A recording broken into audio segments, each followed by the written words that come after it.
Mais ici, comme pour le naturel, il y a ambivalence. L'acte sexuel avec la femme frigide représente certes le sacrilège, la souillure imposée au bien, qui laisse le bien aussi pur, aussi vierge, aussi impollué qu'auparavant. C'est la faute blanche, stérile, sans mémoire et sans effet qui s'évanouit dans les airs, au moment même qu'on la commet, réalisant du même coup l'éternité inaltérable de la loi et l'éternelle jeunesse, l'éternelle disponibilité du pécheur. Mais cette magie blanche de l'amour n'exclut pas une magie noire, faute de pouvoir dépasser le bien. Nous l'avons vu, Baudelaire s'ingénie sournoisement à la déprécier par en dessous. Aussi le masochisme de la frigidité s'accompagne-t-il de sadisme. Juge redouté, la femme froide est en outre victime. Si l'acte amoureux pour Baudelaire se pratique à trois, si l'idole lui apparaît dans le temps qui se livre à ses vices en compagnie d'une prostituée, ce n'est pas seulement parce qu'il a besoin d'un contempteur et d'un témoin sévère, c'est aussi qu'il veut la bafouer. C'est elle qui l'atteint en pénétrant dans sa compagne payée. Il la trompe, il la souille, on dirait que Baudelaire, par horreur de l'action directe sur l'univers, recherche les influences magiques, c'est-à-dire à distance, sans doute parce qu'elles compromettent moins. La femme frigide devient alors l'honnête femme dont l'honnêteté même est un peu ridicule et que son mari trompe avec des filles. C'est ce que laisse entendre la curieuse fanfarle. Ici, la froideur devient maladresse, inexpérience, et lorsque la femme qui aime s'efforce pour retenir son mari à des pratiques amoureuses qui lui répugnent, cette froideur ne va pas sans obscénité. De la même façon, l'acte sexuel blanc, la possession avide, à distance presque et sans souillure de la femme qui ne jouit pas, se transforme parfois en un viol pur et simple. Comme Madame Aupic, comme Marie d'Aubrun, toutes les héroïnes de Baudelaire en aiment un autre. C'est la garantie de leur froideur, et ce rival heureux est paré de toutes les qualités. Dans la fanfarlo de Cosmelli est noble, honnête, on cite de lui les traits les plus beaux, et il a avec tout le monde un air de commandement à la fois affable et irrésistible. Dans l'ivrogne, ce projet de pièce qui n'aboutit pas, la femme de l'ivrogne est éprise d'un homme jeune, assez riche, d'une profession plus élevée, honnête et admirant sa vertu. Dans la fanfarlo, il en résulte une curieuse intrigue. Madame de Cosmelli, bafouée par son mari avec la fanfarlo, est bafouée une seconde fois et sur sa demande, avec la même créature par Baudelaire lui-même, sous le nom de Cramer. Le sujet à peine dissimulé de cette nouvelle, c'est l'honnête femme qu'on ridiculise et viole magiquement dans la personne d'une prostituée superbe. C'est la froideur humiliée. Mais dans l'ivrogne, notre ouvrier saisira avec joie le prétexte de sa jalousie surexcitée pour cacher à lui-même qu'il en veut surtout à sa femme de sa résignation, de sa douceur, de sa patience, de sa vertu. La haine du bien est ici affichée. Elle va pousser au viol direct. Dans la version de 1854, Lettre à Tisserand, au dernier moment, le meurtre se substitue au viol d'une manière assez absurde et comme une couverture. Voici la scène du crime. Remarquez bien qu'il est déjà prémédité. L'homme arrive le premier au rendez-vous. Le lieu a été choisi par lui. Dimanche soir, route ou plaine obscure. Dans le lointain, bruit d'orchestre, de bastringue, paysage sinistre et mélancolique des environs de Paris. Scène d'amour aussi triste que possible entre cet homme et cette femme. Il veut se faire pardonner. Il veut qu'elle lui permette de vivre et de retourner près d'elle. Jamais il ne l'a trouvée si belle. Il s'attendrit de bonne foi, il en redevient presque amoureux. Il désire, il supplie. La pâleur, la maigreur la rendent plus intéressante et sont presque des excitants. Il faut que le public devine de quoi il est question. Malgré que la pauvre femme sente aussi sa vieille affection remuer, elle se refuse à cette passion sauvage en un pareil lieu. Le refus irrite le mari qui attribue cette chasteté à l'existence d'une passion adultère ou à la défense d'un amant. Il faut en finir. Cependant, je n'en aurai jamais le courage. Je ne peux faire cela moi-même. On sait le reste. Il envoie sa femme au bout du chemin où est un puits dans lequel elle tombe. Si elle échappe, tant mieux. Si elle y tombe, c'est Dieu qui la condamne. On voit la richesse symbolique de ce fantasme. Le crime est prémédité. C'est lui qui donne la tonalité générale des rapports entre Baudelaire, l'ivrogne et sa femme, sa mère, Marie d'Aubrun, etc. Tout ce qui suit est donc sur fond de crime, de sorte que l'attendrissement de l'ivrogne est empoisonné dès sa naissance. C'est le sadique pleurant, cas fréquent sur sa victime.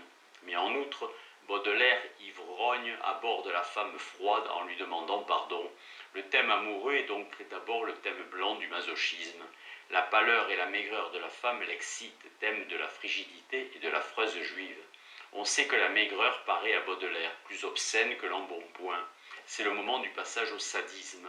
L'ivrogne veut vous violer cette froideur, la souiller, atteindre dans la femme l'amant plus heureux qui représente la morale. Il lui a défendu de reprendre les rapports sexuels avec son mari. En même temps, il veut achever, viol égale meurtre, la décomposition de ce corps que la maigreur annonce déjà. Il veut contraindre cette douceur, cette chasteté à devenir obscène. Et il veut prendre cette femme séance tenante là comme la dernière des filles à ce carrefour, et notons-le, tout habillée. Nous retrouvons le thème fétichiste de la fanfarle.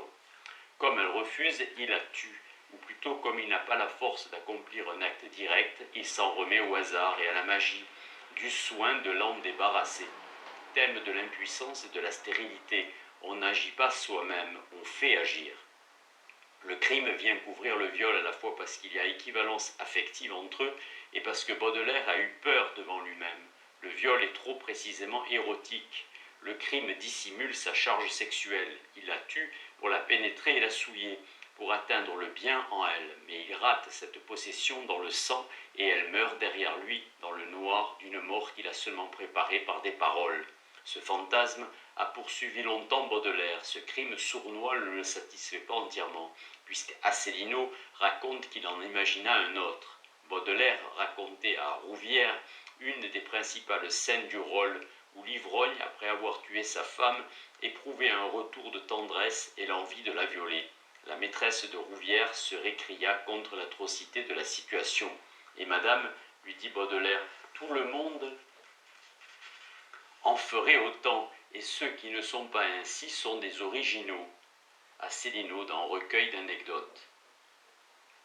Publié pour la première fois in extenso par Crépé dans Charles Baudelaire. Peut-être l'anecdote est-elle antérieure à la lettre à Tisserand, et Baudelaire, par crainte de la censure théâtrale et sans doute aussi pour mettre la scène en action, a-t-il déplacé le moment de la naissance du désir de façon que la femme fût encore vivante. Cela est vraisemblable, puisque par ailleurs il a conçu une autre fin, le meurtre indirect, alors que pour que la tentation de nécrophilie eût un sens, la présence du cadavre était nécessaire. Originellement donc, l'ivrogne étranglait ou poignardait sa femme et la violait ensuite. L'insensibilité, la stérilité, la froideur inaccessible de la femme frigide trouvent ici leur sens extrême et leur parfaite réalisation. À la limite, la femme froide, c'est le cadavre. C'est en face du cadavre que le désir sexuel sera en même temps le plus criminel et le plus solitaire. Du même coup d'ailleurs, le dégoût de cette chair morte le pénétrera d'un néant profond, le rendra plus volontaire, plus artificiel, et pour ainsi dire le refroidira. Ainsi la frigidité qui est à l'origine stérilisation par le froid trouve enfin son véritable climat qui est la mort. Et sa figuration oscille selon que Baudelaire balance lui-même entre le masochisme et le sadisme, du métal lunaire, glacé et incorruptible, au cadavre en train de perdre sa chaleur animale. Absence de vie ou destruction de la vie, l'esprit baudelairien tient entre ces limites extrêmes. Après ces observations, il nous restera peu à dire sur le fameux dandysme de Baudelaire. Le lecteur établit de lui-même ses liens avec l'antinaturalisme, l'artificialisme et la frigidité. Il demeure toutefois quelques remarques à faire. Et tout d'abord, Baudelaire a noté lui-même que le dandysme est une morale de l'effort. Pour ceux qui en sont à la fois les prêtres et les victimes, toutes les conditions matérielles compliquées auxquelles ils se soumettent, depuis la toilette irréprochable à toute heure du jour et de la nuit, jusqu'aux tours les plus périlleux du sport, ne sont qu'une gymnastique propre à fortifier la volonté et à discipliner l'âme. Et il prononce lui-même à ce sujet le mot du stoïcisme. Ces règles minutieuses et tatillonnes, il se les impose d'abord pour mettre un frein à son insondable liberté. Par des obligations constamment renouvelées, il se masque son gouffre. Il est d'abord dandy par peur de soi. C'est l'ascésis des cyniques et de la stoa. Notons que le dandysme, par sa gratuité, par la libre opposition de valeurs et d'obligations, s'apparente au choix d'une morale. Il semble que sur ce plan, Baudelaire ait donné satisfaction à cette transcendance qu'il a découverte en lui dès l'origine. Mais c'est une satisfaction truquée. Le dandysme n'est que l'image affaiblie du choix absolu de valeurs inconditionnelles. En fait, il se tient dans les limites du bien traditionnel. Il est gratuit sans doute, mais il est aussi parfaitement inoffensif. Il ne bouleverse aucune des lois établies. Il se veut inutile et sans doute il ne sert pas, mais il ne nuit pas non plus. Et la classe au pouvoir préférera toujours un dandy à un révolutionnaire, de la même façon que la bourgeoisie de Louis-Philippe tolérera plus volontiers les outrances de l'art pour l'art que la littérature engagée de Hugo, de Sand et de Pierre Leroux. C'est un jeu d'enfant que les adultes considèrent avec indulgence. Ce sont des obligations supplémentaires que Baudelaire s'inflige en plus de celles que lui impose la société. Il en parle avec emphase, avec insolence, mais aussi avec un léger sourire de coin. Il ne souhaite pas qu'on le prenne tout à fait au sérieux. Mais plus profondément, ces règles strictes et vaines représentent son idéal de l'effort et de la construction.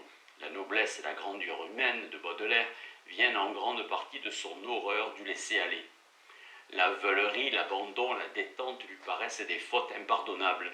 Il faut se brider, se tenir bien en main, se concentrer. Il note, après Emerson, que le héros est celui-là qui est immuablement concentré.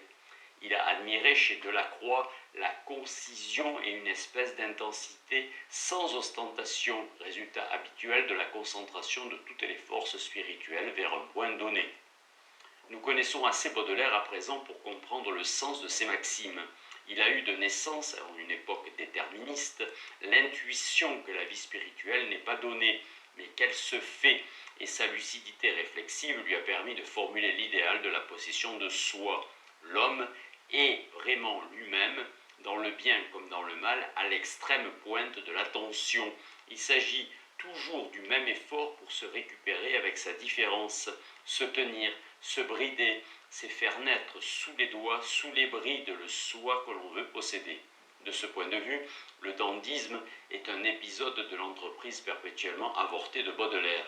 Narcisse, qui tente de se mirer dans ses propres eaux et d'y attraper son reflet, lucidité, dandysme, autant de formes que prend ce couple bourreau-victime, où le bourreau tente vainement de se détacher de sa victime et de se retrouver dans les traits bouleversés qu'elle lui livre. L'effort de dédoublement prend ici sa forme la plus nette. Être à soi-même objet, se parer, se peindre comme une chasse, pour pouvoir s'emparer de l'objet, le contempler longuement et s'y fondre. C'est ce qui donne à Baudelaire cet aspect perpétuellement tendu. Il ne connaît pas plus le laisser-aller que la spontanéité. Rien n'est plus éloigné du vague à l'âme que son spleen. Il faut y voir au contraire une insatisfaction virile, un dépassement ardu et volontaire. Blin écrit fort justement: le mérite de Baudelaire est d'avoir donné au malaise une résonance plus juste en le dépouillant des formules stagnantes. La nouveauté est d'avoir présenté l'aspiration comme une tension des forces spirituelles et non comme une dissolution, ce qui pour finir distingue Baudelaire du romantisme, c'est qu'il transforme le malaise en principe de conquête. Blin dans Baudelaire. Ainsi, le devenir psychique chez lui ne peut être que l'opération d'un incessant travail sur soi, se gêner, se contraindre pour être toujours au plus haut degré de la disponibilité. Car la disponibilité n'est pas chez lui l'abandon gidien à l'instant, mais une position de combat. Seulement ces opérations intérieures ne peuvent avoir pour but de mener à bien une entreprise utile. Il faut qu'elles demeurent gratuites. Elles ne doivent pas non plus conduire à mettre en question la morale théocratique. Il leur faut donc se cantonner dans la pure gratuité du dandysme. En outre, le dandysme est un cérémonial. Baudelaire n'a pas manqué d'y insister. C'est, dit-il, le culte du moi, et il s'en déclare le prêtre et la victime. Mais en même temps, et par une apparente contradiction, il prétend par le dandysme entrer dans une aristocratie très fermée, d'autant plus difficile à rompre qu'elle sera basée sur les facultés les plus précieuses, les plus indestructibles, et sur les dons célestes que le travail de l'argent ne peuvent conférer.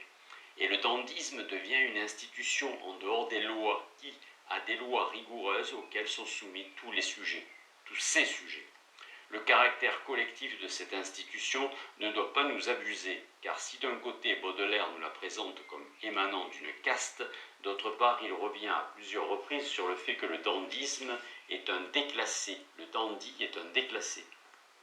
En réalité, le dandysme baudelairien est une réaction personnelle au problème de la situation sociale de l'écrivain. Au XVIIIe siècle, l'existence d'une aristocratie de naissance simplifie tout. L'écrivain professionnel, quelle que soit son origine, qu'il soit bâtard, fils d'un coutelier ou d'un président à mortier, a de relations directes avec elle par-dessus la bourgeoisie. Pensionné par la noblesse ou rossé sur son ordre, il est sous sa dépendance immédiate et tire d'elle ses revenus aussi bien que sa dignité sociale. Il est aristocratisé, elle lui communique un peu de son mana. Il participe à son oisiveté et la gloire qu'il vise à atteindre est un reflet de l'immortalité que confère à une famille royale l'hérédité du titre. Lorsque la classe noble s'effondre, l'écrivain est tout étourdi par la chute de ses protecteurs. Il lui faut chercher des justifications nouvelles. Le commerce qu'il entretenait avec la caste sacrée des prêtres et des nobles le déclassait réellement, c'est-à-dire qu'il était arraché à la classe bourgeoise dont il émanait. Lavé de ses origines, nourri par l'aristocratie, sans pouvoir cependant entrer dans son sein.